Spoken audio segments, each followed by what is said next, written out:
topics and opinions expressed in the following show are solely those of the host and their guests and not those of W4CY Radio, its employees, or affiliates. We make no recommendations or endorsements for radio show programs, services, or products mentioned on air or on our web. No liability, explicit or implied, shall be extended to W4CY Radio or its employees or affiliates. Any questions or comments should be directed to those show hosts. Thank you for choosing W4CY Radio. Draw me close to you, never let me go. I lay it all down again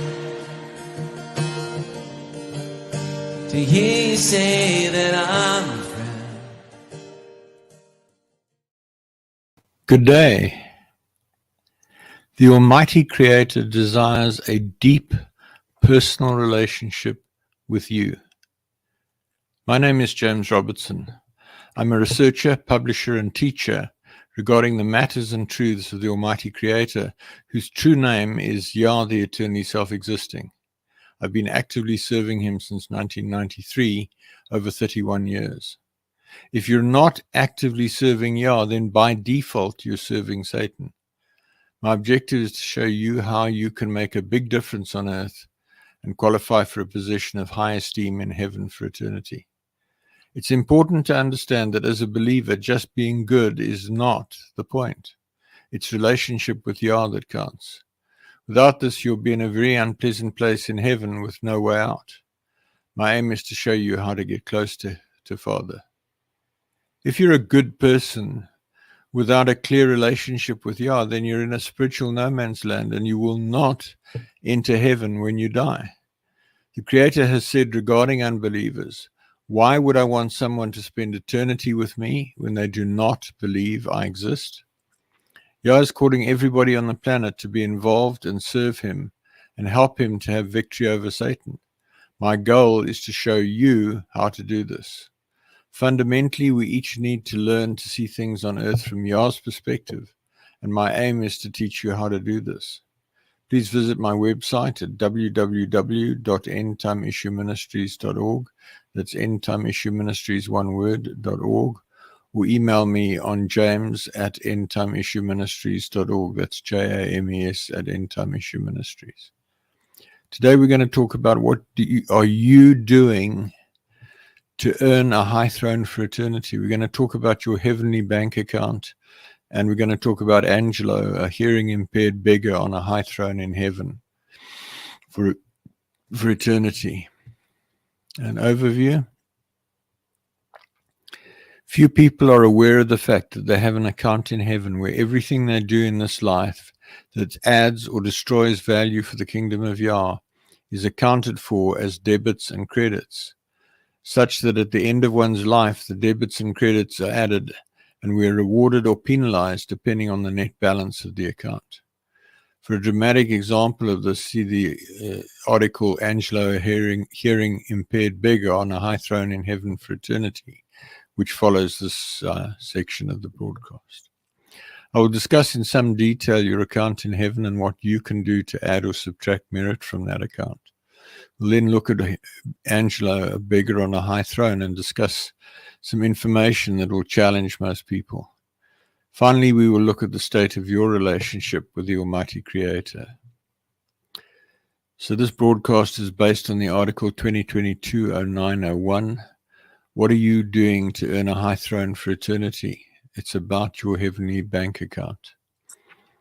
Few people are aware of the fact that they have an account in heaven where everything they do in this life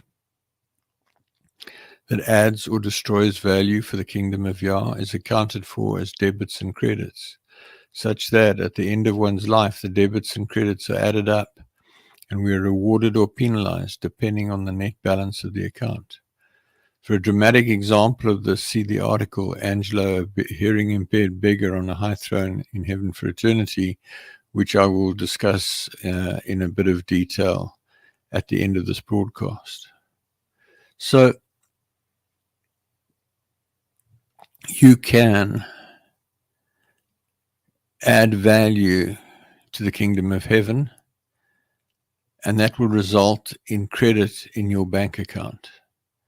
You have a guardian messenger, a guardian angel that follows you wherever you go and writes down everything that you do, such that there are books in heaven which record everything that you've done, all the good things that you've done, all the bad things that you've done. And then in addition to that, as a believer, you have the Spirit of the Almighty dwelling in you. So the Almighty witnesses directly everything you do and you think of. From the moment you start believing and the Spirit of Yah comes into you, He experiences everything that you do. He notes everything that you do. So when you talk about the judgment seat of Christ, it's actually the judgment seat of the anointing of the Spirit of Yah. It's the judgment seat of Yah in you, evaluating your life. As I said, fundamentally from the moment of conception, we're allocated a guardian messenger, guardian angel, whose job it is to protect us and also to maintain a record of everything that we do, with particular emphasis on the things that we do which either add value or destroy value in the kingdom of Yah. It also includes all the sins we commit, so all the lies we tell, all the fornication we engage in, all the blasphemy that we engage in, all the lust, all the coveting, all the adultery, everything that we do. A net positive account balance is called merit, and we're rewarded for any merit we have accrued by the end of our lives with a specific rank in heaven, as discussed elsewhere. See, for example, the web page, Where Are You Going? And the web page Created Desires Friends. Folks, I don't think many people really understand this. I've certainly not come across much teaching with regard to this. I think if you look around the world and see what's going on, you will recognize that people are not really conducting themselves, I'm talking believers here, are not really conducting themselves in a manner that indicates an awareness that everything they do is going to be called to account at the end of their lives. You can do a lot for Father and reach a high throne in heaven, or you can destroy a lot of value and end up in the place of the foolish virgins in the absolute outer limits of the throne room, or you can be disregarded and discarded and rejected completely. I write regularly about seeking a high throne for eternity, but it recently struck me that I'd not addressed the critical aspect of earning merit in the kingdom of Yah. I was corresponding with a man who's been associated with me in the ministry for several years and who periodically asks my counsel on various matters and also keeps me informed about his career and family. Some weeks ago, I registered that while some years ago he'd set up a website presenting some of my teachings in Spanish, he'd not posted anything for a while. So I asked him, "What are you doing for Father? What are your plans to serve him?" The following dialogue ensued. "Hi, James, we pray, we worship on Sabbaths, and we will teach our children to love Yahweh, Yah." His children at that time were, I think, 2 years old and a few months old. And in time, we'll invest much more of our time and resources in spreading his word and love for mankind. Note, in time. I replied, that is not enough. You need to be actively ministering now, else you will be disappointed when you die. You need to at least post 1 article a week in Spanish on the website and have an emailing list, something that endures and reaches others. He replied, "What do you mean disappointed when I die?" In response, I sent him 2 voice messages. "Hi, I'm a bit surprised by your question. I've written so much about seeking a high throne. You're not going to get to a high throne by just worshiping and praying. That is housekeeping. That's looking after yourselves. If you want to qualify for a high throne, you have to do something to earn that high throne. You have to reach people for Father. The way you started out doing it a couple of years ago was posting articles on the website.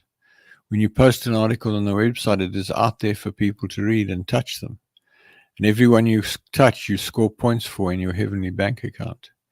If you set up a basic MailChimp free email account and start emailing people, you touch people, it's credit in your bank account. You need to be doing it every week. Telling yourself that sometime when you get older, you will do more for Father, you're kidding yourself. You may die before then and come before Father, and Father's going to say, well, what did you do for me? You really need to think about this. You're so wrapped up in the world and your family and making a living. You're not looking out for Father. You're not doing anything for Father. You at one stage witnessed to a few people, but you've not done even that recently. You're so caught up in the world. The best you can hope for is that if you get to heaven, Father is going to say, well, you're entitled to come here, but you really have done nothing to justify a significant place in heaven. And I don't want that for you or your wife or in due time for your children. You have to decide. Do you want to serve Father, or do you want to go on living life for yourself? Hope that helps. Second recording. You've got to be doing something to reach others for Father. You cannot just look after yourself and pray and worship and observe the Sabbath. That is simply obedience. That's not going to get you anywhere, my friend. You've got to do something actively to serve Father and reach others. Your credits when you die will be based on what you've done to reach others with Father's truths. If you have reached nobody, you're going to be in the outer reaches of heaven, my friend.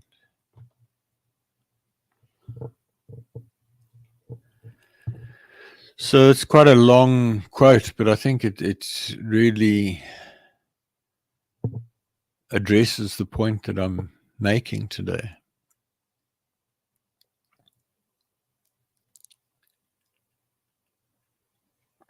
There are a number of distinct pieces to living life in service of Father Yah. First of all, you need to believe that he exists. Then you need to commit to him. And in committing to him, you need to invite him into your life. You need to clean up your life.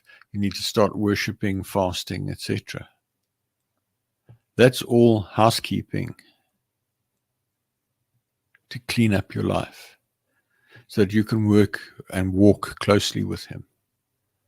And as I've said before, it may take you 2 years, 3 years, 4 years, 5 years. You may never get to a place where you are filled with his Spirit and moving in power and authority. But it's there for you. The question is, what are you going to do over and above worshipping and praying and observing the Sabbath, etc., and living free of sin? You need to do something that creates value in heaven. So you need to share what you know with other people. One way of doing that is to set up a website in whatever language you speak. And if you want to do a website, I can help you with hosting, at least to get you started. But that requires effort. It's a case of taking, if your home language is not English, taking, for example, my teachings or anybody else's teachings or your own teachings and publishing those on a website in whatever language you speak, so you can use Google Translate to do a rough translation and tidy it up, edit it, and post it. Or you can even have a website in English where you write your own material, or you can republish my material. But you need to be doing something that's reaching other people and having an impact on the world. So you can passively say, I love Yah, I spend hours worshiping every day, I pray every day, I read the Bible and other books every day. That's good. But you are not actively doing something to turn things around on earth. Right now, in the contest, in the battle between Yah and Satan, Satan is winning hands down. The number of people on the mountain of Yah, the number of people who at some level are seeking to get close to Yah, is decreasing day by day as the older generation die off and very few people of the younger generation join. Father has said to me that by the end of this century, unless something radically changes, there will be hardly anybody on the mountain. And in 200 years from now, the world will have degenerated into massive satanic and demonic activity. There will probably not be any believers, or very, very few. And it'll be a desperate situation. What's needed today is to reach out and bring people to the mountain. It's to reach out and help people climb the mountain. It's for you to climb the mountain, and in climbing the mountain, help others to climb the mountain with you. You can't just selfishly climb the mountain with no thought to what you're going to do to bring others to the mountain or help others to climb the mountain. So you can have a fabulous revelation of the mountain, but if you're not doing something to add value to the kingdom, what's there to reward? Think about it. You can live in your little cloistered environment and worship for hours and pray for hours and read for hours and worship for hours and pray for hours and read for hours and worship for hours and pray for hours and read for hours, but you're not doing anything for Father. You're not helping him to win the contest.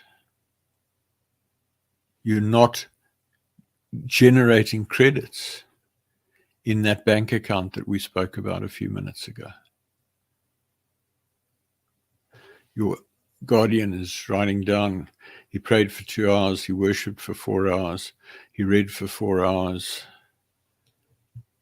There's nothing to report in terms, so you'll get a certain way into the throne room by doing that, but you're not going to get to sit on a high throne unless you do something more substantial, depending on who you are, what you have, where you come from, etc. And we'll look at something in a minute when we talk about Angela that on the face of it is a little bit different. So all of this is really critical, and I suspect it applies to many people on my mailing list. Bible, book of Mark, chapter 4, verses 13 to 29, with Yeshua speaking.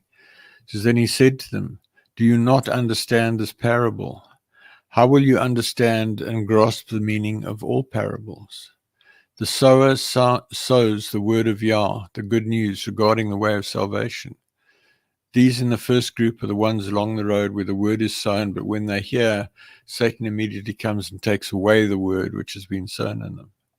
In a similar way, those in the second group are the ones on whom seed was sown on rocky ground, who when they hear the word, immediately receive it with joy, but accept it only superficially.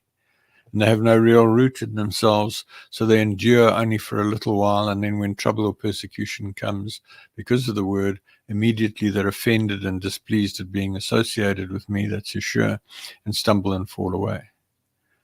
And others are the ones on whom seed was sown among the thorns.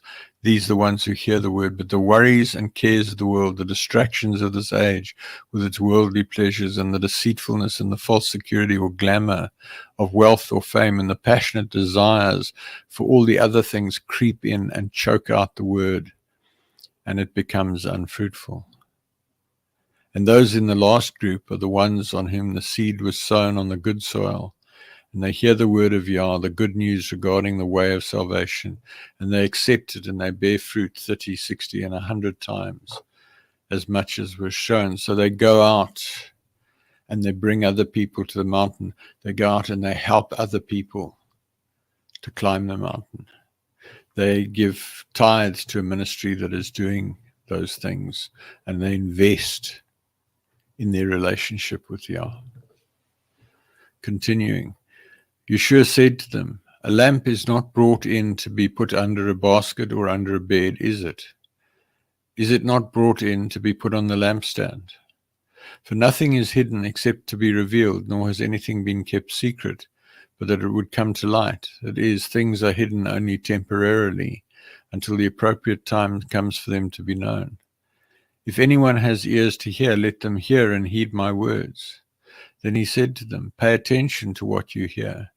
By your own standard of measurement, that is, to the extent that you study spiritual truth and apply godly wisdom, it will be measured to you, and you will be given even greater ability to respond, and more will be given to you besides. For whoever has a teachable heart, to him more understanding will be given, and whoever does not have a yearning for truth, even what he has will be taken away from him. Now notice the key word in that passage, apply Yah-like wisdom. If you study and pray and worship and don't apply what you're given, so you start to hear Father, but you don't repeat what he says to others. You don't document what he says. You don't preach what he says. You don't go and act on what he says. It's tragic. What's the point? Can you seriously say that you are serving Yah if you are not doing at least something tangible to grow the kingdom of Yah? Continuing, then Yeshua said, the kingdom of Yah is like a man who throws seed on the ground. And he goes to bed at night and he gets up every day, and in the meantime the seed sprouts and grows. How it does this, he does not know. The earth produces crops by itself, first the blade, then the head of grain, then the mature grain in the head. But when the crop ripens, he immediately puts in the sickle to reap, because the time for the harvest has come. This is so important. Do not let the cares of this world and the deceitfulness of riches get in the way of your reward in heaven. Continuing with this specific example, it does not take much effort to set up a free email account and start sharing what you learn from me and others with your friends, family, associates, etc. Sure, many will unsubscribe, but you'll almost certainly reach a few people who'll pay attention and start seeking Yah. There are many other things you can do. There are numerous websites where you can set up a free website. It doesn't have to be complex or sophisticated. It doesn't have to be clever. Just put articles out there, submit it to Google search, and people will find it. A mailing list is a good idea. Ask Father to show you what you can do to earn merit.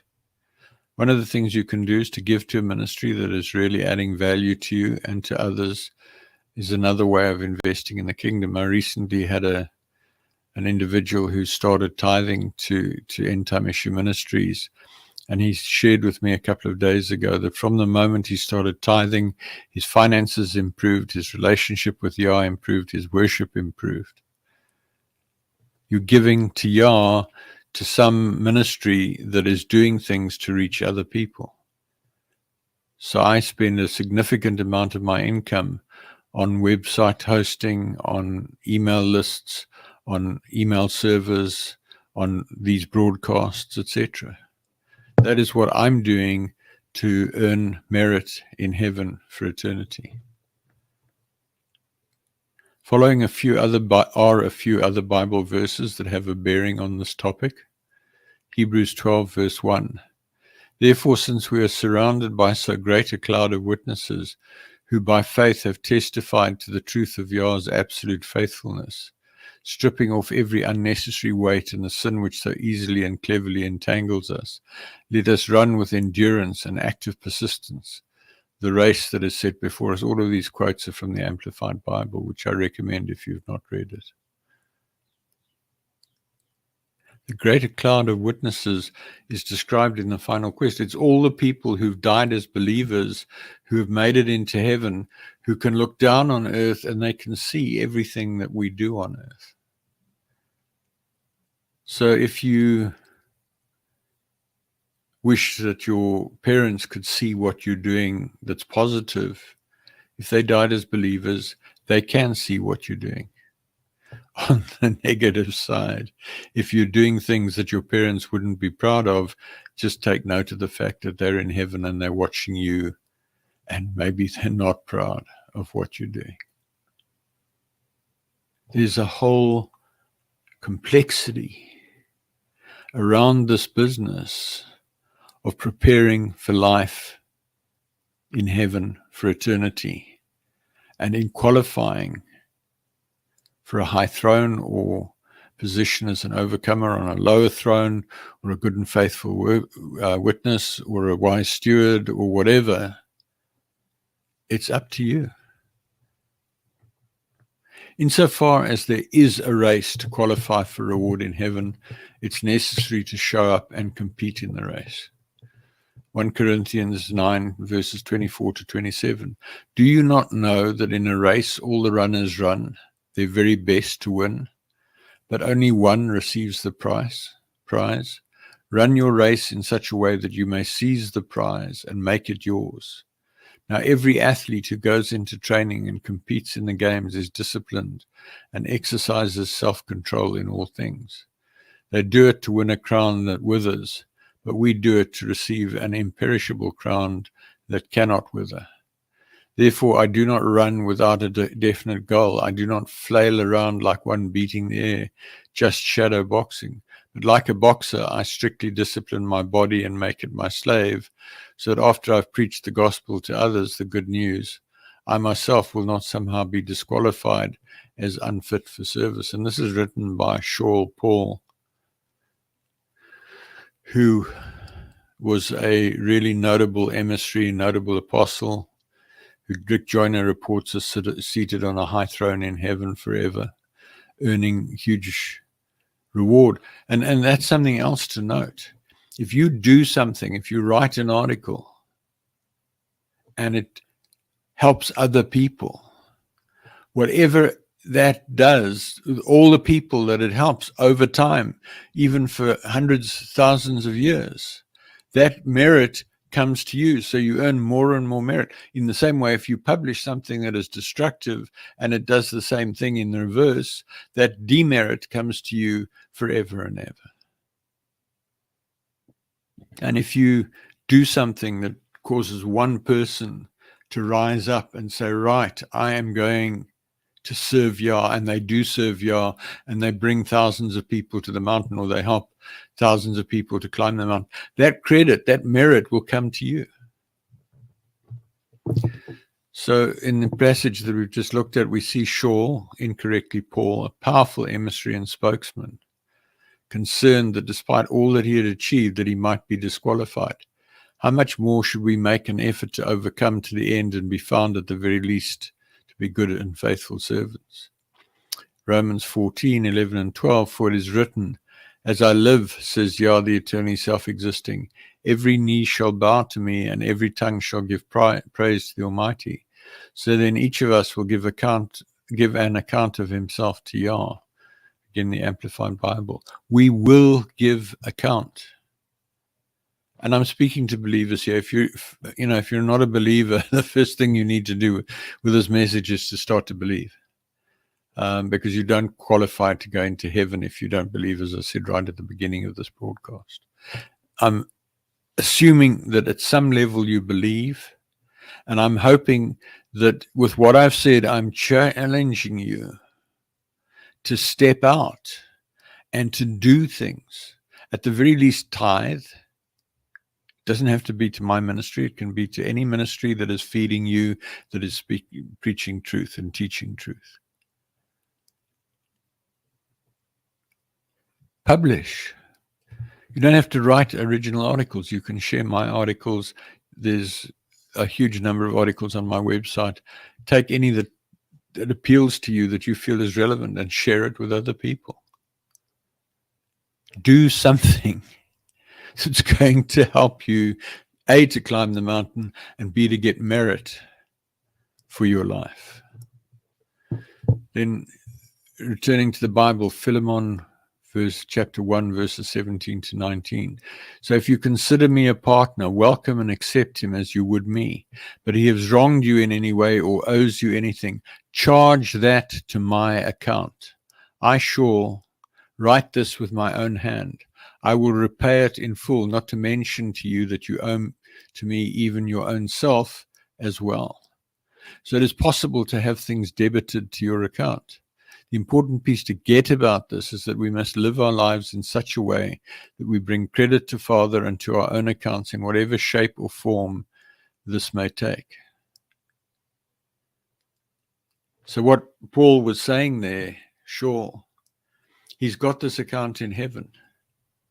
He knew at that point that he'd earned a lot of credit because he'd done a lot of things for Yah. And he says, I want you to look after this man. And if he does anything wrong, charge it to my account. Don't charge it to his account, because I'm asking you to help him. So you can manage your account in heaven in that way, assuming you've got something in your account to give in that situation.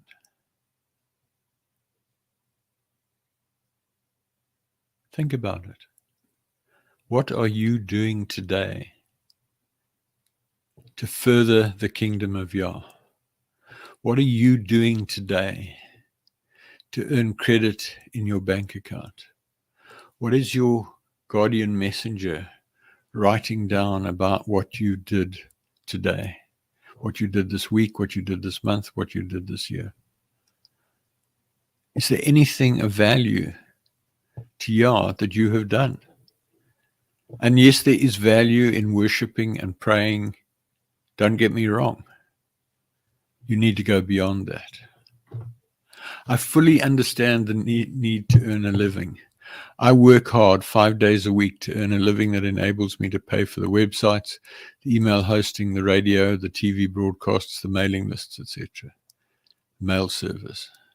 That does not prevent one from practicing some form of ministry on the Sabbath or over the weekend. It's simple to set up a free email account with MailChimp. Look at MailChimp.com or other free email account. I only mention MailChimp because I use it and I find it easy to use. One can have up to 500 subscribers and send up to 10,000 emails a month at no cost. So if you've just got a small list, you add a few family members and a few friends and just reshare some of my material, at least you are doing something to advance the kingdom. If you're a bit more ambitious, you can set up a website and post your articles there, or articles from me, or whatever works for you. Even more so, if you speak a language other than English, you can use Google Translate or similar to translate articles in English from myself or others, proofread and edit and post in that language. If you want to do this, let me know and I'll help you set it up. I can host the website for you if required.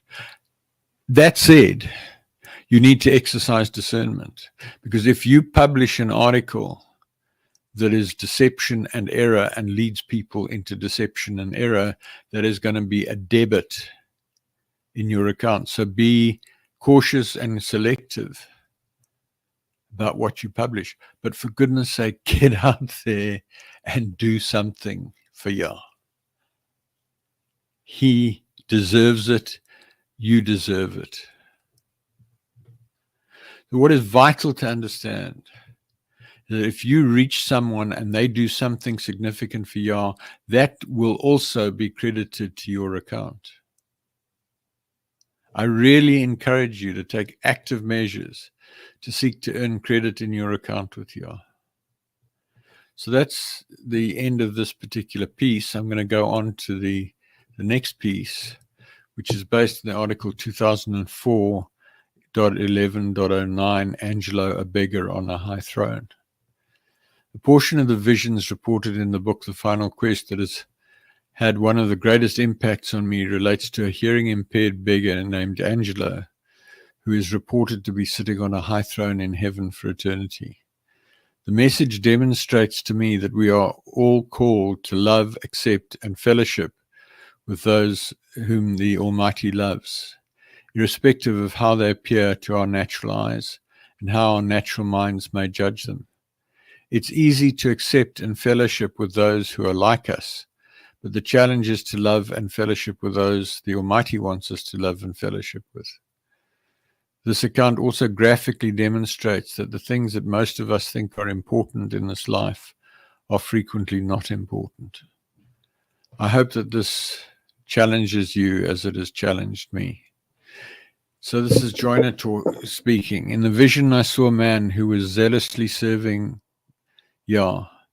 He was continually witnessing to people, teaching and visiting the sick to pray for them. He was very zealous for Yah and had a genuine love for people. Then I saw another man who was obviously a tramp or a homeless man.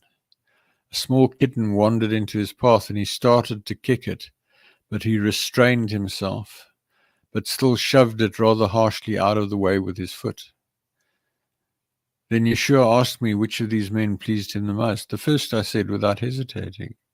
No. The second, he responded, and began to tell me their stories. The first man had been raised in a wonderful family which had always known Yah. He grew up in a thriving church and then attended one of the best Bible colleges. He had been given 100 portions of his love, but he was using only 75. The second man had been born deaf. He was abused and kept in a dark, cold attic until he was found by the authorities when he was 8 years old. He had then been shifted from one institution to another where the abuse continued. Finally, he was turned out on the streets. To overcome all of this, Yah had only given him 3 portions of his love, but he had mustered every bit of it to fight the rage in his heart to keep from hurting the kitten. This is really important, folks. If you have grown up in a privileged environment, particularly if your parents were believers and your grandparents were believers, and you've grown up with great blessings, and you're not doing something really substantial with everything that you've been given, you may be shortchanging yourself and shortchanging Yah. And on the other hand, if you've come from a terrible background like this individual and you struggled and what have you, and you were only given 3 measures of love, different story. Jonah continues, I now looked at that man, a king sitting on a throne far more glorious than Solomon could have even imagined. Hosts of angels were arrayed about him, waiting to do his bidding. I turned to Yeshua in awe. I still could not believe he was real, much less one of the great kings. Adonai, please tell me the rest of his story, I begged. Of course, that is why we are here. Angelo was so faithful with the little that I'd given to him, I gave him 3 more portions of my love. He used all of that to quit stealing. He almost starved, but he refused to take anything that was not his. He bought his food with what he could make, collecting bottles and occasionally finding someone who would let him do yard work. He could not hear, but he'd learned to read. So I sent him a gospel tract.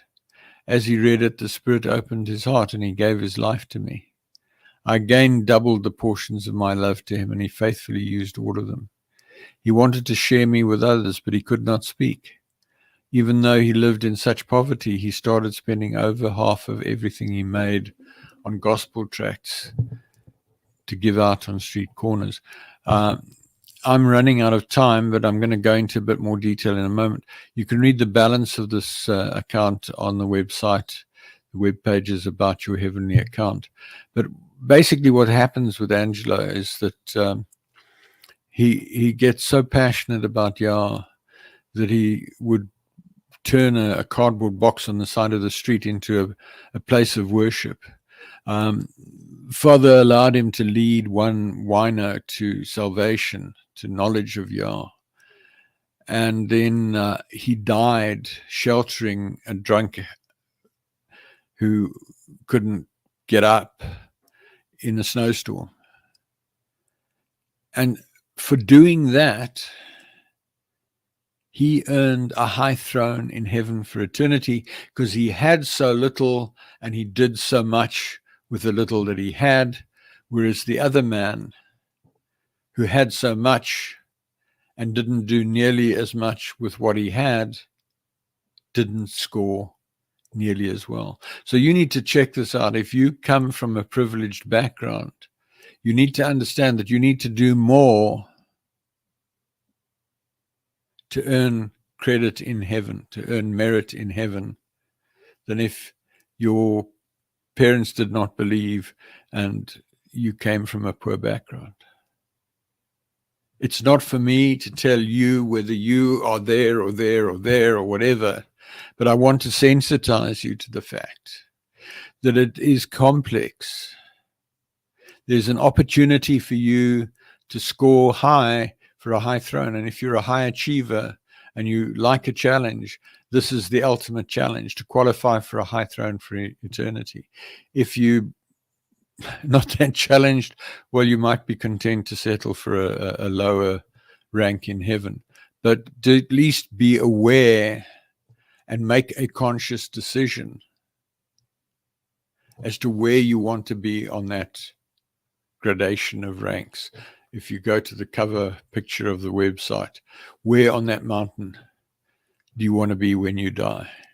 Do you want to be a friend of the Almighty and sit on a high throne with him for eternity, with Yeshua? The thrones next to Yeshua on his left and his right are still vacant. I want to sit on one of those thrones, but maybe you can do more than I can do.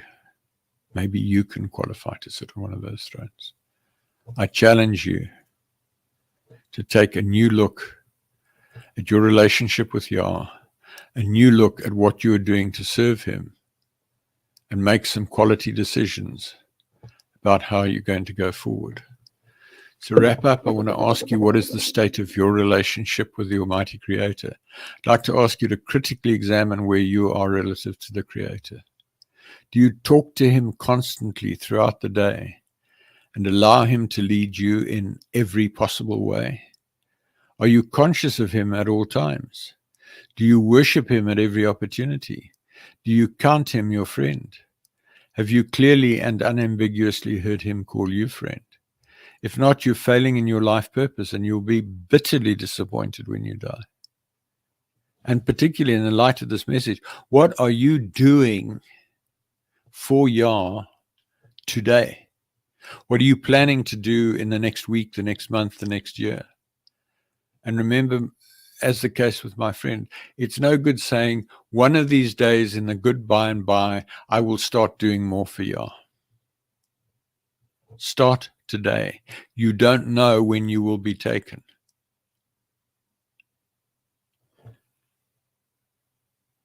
I've said that you can be a friend of Yah, and I want to make that visible to you. The reason we exist is to be friends of Yah. It doesn't matter whether you are rich or poor, educated or uneducated, short or tall, thin or fat, wealthy or whatever, African, Asian, American, European, Indian, whatever, Baha'i, Christian, Jewish, Muslim, whatever, Satanist. Father wants you to be his friend. And he will meet you wherever you are. If you go to him right now and say, Father Yah, James Robertson says you want me to be your friend. Help me to become your friend. Show me what to read. Show me who to talk to. Bring the people you want into my life. Take the people you don't want in my life out. Open the doors you want open. Close the doors you want closed. Show me what to read and what not to read, and so on and so forth. The prayers are there on the website. I encourage you to do that. I'm going to share a bit more information in closing. Thank you for listening. Please send me your questions to james@endtimeissueministries.org and email me to join the mailing list on james@endtimeissueministries.org. If you decide to draw close to the Almighty, please let me know and I can connect with you by Skype, Zoom, Teams, email, or telephone so that I can help you with your journey. I'd love to do that.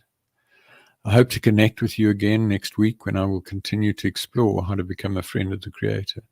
Work with me to make a way for Yeshua to return in victory at the end of the millennium and make his enemies his footstool. Folks, it's important to understand we are in the midst of a battle between Yah, the forces of Yah, and the forces of Satan.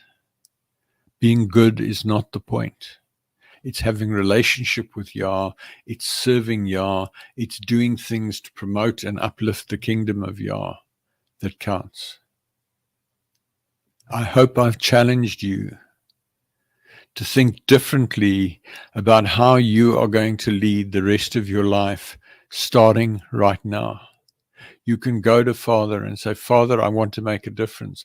I don't know what to do in order to earn the merit that James has spoken about. Please show me what to do. And then do whatever comes to mind, however small or however big it is. It's a huge challenge. Many are called, but few are chosen. It's a narrow path leading to a small gate. Most people don't make it. But the opportunity is there for you to make it. If you've been listening to me for a few weeks, I'm going to share some information that you've heard. So you might want to drop off now. If you're new to the channel, I'm going to share a bit more. So I'd ask you to stay on. So to those of you who are dropping off, I'm going to say good night. In closing, who am I? James Robertson. I have a doctorate in engineering and I'm a retired military commander. I now work as a management consultant. I have over 31 years' experience of actively seeking to draw close to the Almighty, following a dramatic encounter with him on the 12th of March 1993, when he spoke to me audibly in a locked room and I knew for certain that he was real. In learning about Father, I applied my deep-seated aversion to failure born out of an accident in early childhood, coupled to my engineering and military training of rigor in preventing failure, to my seeking of knowledge about Father. This journey led to numerous supernatural experiences, prayers answered, and clear communication with the Creator that forms the basis for what I teach in these programs. See the video, Why Seek Relationship, for an overview of what I believe. Please visit my website at www.endtimeissueministries.org for a lot of information. The ETI version of the Bible with correction of key translation errors is on the ETI Bible version page. Recordings of nearly all of the teachings broadcast so far you can find by searching on Google for, quote, Relationship with Creator Radio, unquote. There are about 4 podcast sites with the history on. And then there are also transcripts and recordings on the transcripts of broadcasts page on the website. Books with teachings from 1998 until May 2019 are on the Books for Printing page. That's PDF, formatted PDF books A5 and A4 with covers. I publish so suitable for printing. I publish regular email articles. Email me on james@endtimeissueministries.org to be added to the list or to seek counsel or prayer or give me feedback. Visit the website and use the Google search, article keyword cloud, table of contents, and article search to locate the information you're looking for. Thanks so much. Good night. Father, I come to you, lifting up my hands. By your grace I stand, just because you love me. I know your favor. Hi, I'm James Robertson. I want to ask you what you are doing to store up treasure in your bank account in heaven. If you're not doing things for the Creator in this life, you will be terribly disappointed when you die.